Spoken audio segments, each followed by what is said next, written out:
rakan penyampai, masalah pengurusan sampah di kawasan Taman Mas Dengkil nampak seperti tiada kesudahan. Tindakan kontraktor yang dilantik tidak menjalankan kerja mengutip sampah dengan sempurna menjadi faktor kawasan berkenaan kotor, busuk dan tidak terurus. Laporannya bersama Samsiah Samsi. Lebih 800,000 penduduk di Taman Mas Dengkil terpaksa berdepan dengan masalah sampah yang tidak diurus mengikut jadual sejak 4 tahun lalu. Kegagalan mengutip sampah mengikut jadual menyebabkan longgokan sampah ditinggalkan begitu saja oleh kontraktor pembersihan.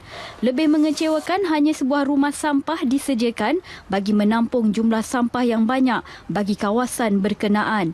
Beberapa tong sampah dilihat ada disediakan di sekitar kawasan berkenaan, namun semuanya bertaburan dengan sampah. Tinjauan kru RTM Selangor mendapati longgokan sampah bukan sahaja menyakitkan mata memandang tetapi turut mengeluarkan bau yang kurang menyenangkan. Penduduk Taman Mas Muhammad Faizal Durasa berasa tidak selesa melihat longgokan sampah tersebut berikutan berbau busuk. Ekoran terdapat sisa makanan bertaburan di sekitar tong sampah berkenaan. Kami semua berasa tak selesa lah dengan keadaan sampah yang macam ni. Dengan waktu panas sekarang, dengan hujan pun kadang-kadang kalau hujan nanti bau akan naik, bau yang tak menyenangkan lah. Muhammad Izamin Alif Muhammad Rizwan pula mendakwa memang ada kontraktor yang mengutip sampah di kawasan itu tetapi mereka membuat kerja seperti melepaskan batuk di tangga. Kontraktor hanya mengutip sampah yang berada di dalam tong sampah tetapi langsung tidak menyentuh sampah yang berlonggok di sekitar luar tong sampah. Pada kontraktor juga, bila mana datang memantau tengok persiraman sampah, dibiar je. Datang lori besar-besar. Tapi bila tengok sampah-sampah macam ni, dibiarkan. Diambil yang mana nampak dan mana dan je. Keadaan ini menyebabkan kawasan di Taman Mas sentiasa nampak kotor dan tidak terurus.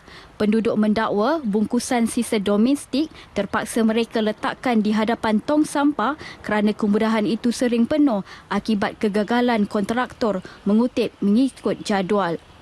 Kelewatan mereka mengutip sampah menyebabkan penduduk terpaksa melonggokkan sisa buangan di situ. Malah sudah beberapa kali penduduk mengambil inisiatif membersihkan longgokan itu.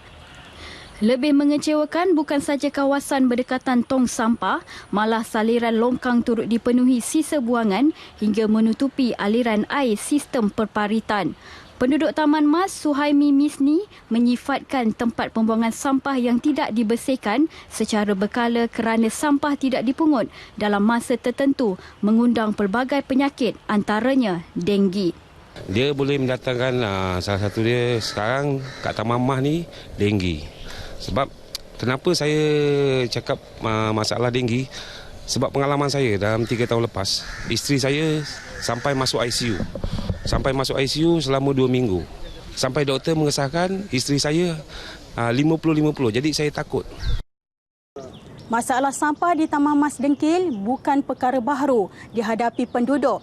Memandangkan kawasan itu mengalami kepesatan pembangunan sejak 8 tahun lepas. Pengerusi Supreme Court Taman Mas, Kesilan berkata, walaupun masalah itu dilaporkan kepada pihak berkuasa tempatan, PBT kawasan itu, ia tidak diendahkan sehingga longgokan sisa buangan itu didakwa membungkit tinggi sejak berbulan yang lalu.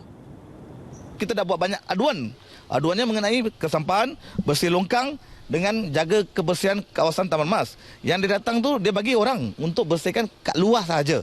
Kat dalam-dalam sini, dia tak nak ambil care. Silen meminta pihak berkenaan segera memantau masalah sampah yang didakwa bukan sahaja mencacatkan pemandangan mata, malah boleh mengundang penyakit.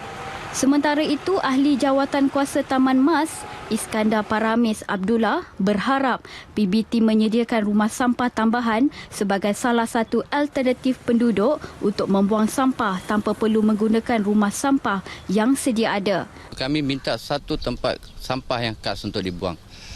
Memang ada satu, tapi nak ditambahkan lagi untuk senang. Masalah kita naik motor, naik kereta boleh tolong buang. Kalau orang tua-tua dia tak larat nak jalan sampai ke 700 kaki kat sini. Malah pihaknya turut memerlukan tong sampah yang besar bagi menampung jumlah sampah yang banyak supaya sampah tidak nampak berlonggok. Longgokan sampah di sekitar kawasan ini menunjukkan pihak berwajib tidak serius dalam melaksanakan tanggungjawab membersihkan sampah. Justru pihak berwajib perlu melaksanakan tanggungjawab dengan sempurna untuk memastikan kawasan ini bersih dan juga selesa untuk diduduki. Samsia Samsi, TV1. Sekian laporan berita dari Selangor.